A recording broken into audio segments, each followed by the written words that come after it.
অন্যদিন যেমনই তেমন হোক সপ্তাহে, আর রবিবারটা হলে যেন স্পেশাল লাগে। তাই আজকে আমি ভেবে নিয়েছি, অনেক দিন থেকেই বলছি যে আমি হাঁড়ি, একটা মাটির হাঁড়ি আনো। তা আজকে দেখি তোমার দাদা আমাকে সারপ্রাইজ দেওয়ার জন্য একটা মাটির হাঁড়ি বাজার থেকে নিয়ে এসছে। দেখো হাঁড়িটা কেমন হয়েছে, সুন্দর একদম। হাঁড়ি আর মাংস একসাথে নিয়ে এসছে। তাই বলছে চ আজকে হান্ডি চিকেন করো। তা ঠিক আছে, আমি গাছ থেকে একটা পেঁপে পেড়ে নিয়েছি, টাটকা, দেখো কি সুন্দর। টাটকা জিনিসের খেতেও টেস্টি হয়।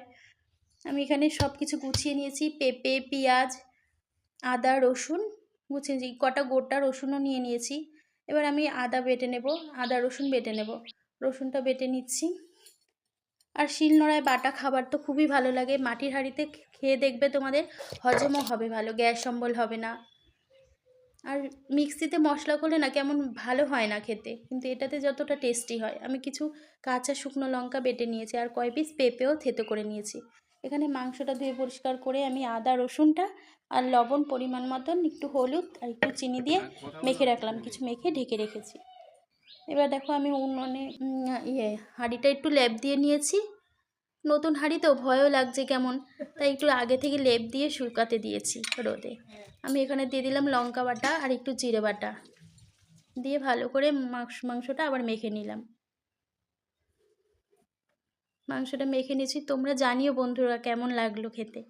আমার তো খুব সুন্দর লেগেছে, টেস্টি, এত সুন্দর ফ্লেভার এসেছে না, সে আর না খেলে বোঝা যাবে না। খেয়ে দেখবে তোমাদেরও।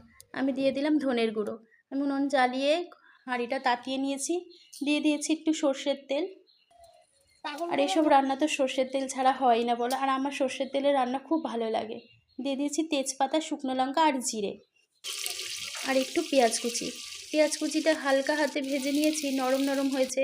দিয়ে দিয়েছি লবণ আর একটু সামান্য চিনি, আর তারপরে দিয়ে দিলাম মাংস। তারপরে টমেটো, রসুন সব কিছু দিয়ে আমি নাড়তে লেগেছি। কাঁচা তেল আমার আগেও দেওয়া ছিল, আর একটু হালকা তেল দিয়ে রেখেছি। দেখো আমার মাংসেতে কত তেল বেরিয়ে গেছে। এবার দিয়ে দিলাম আলু, তারপরে কেটে রাখা পেঁপেগুলো কয়েক পিস। আর আমাদের বাড়িতে পুদিনা গাছ হয়েছে, দেখো কি সুন্দর। আমি কয়েক পিস কটা পুদিনা ছিঁড়ে নিয়েছি, মাথা কয়েকটা নিয়ে নিয়েছি, আগা পুদিনা পাতা দিয়ে দিলাম।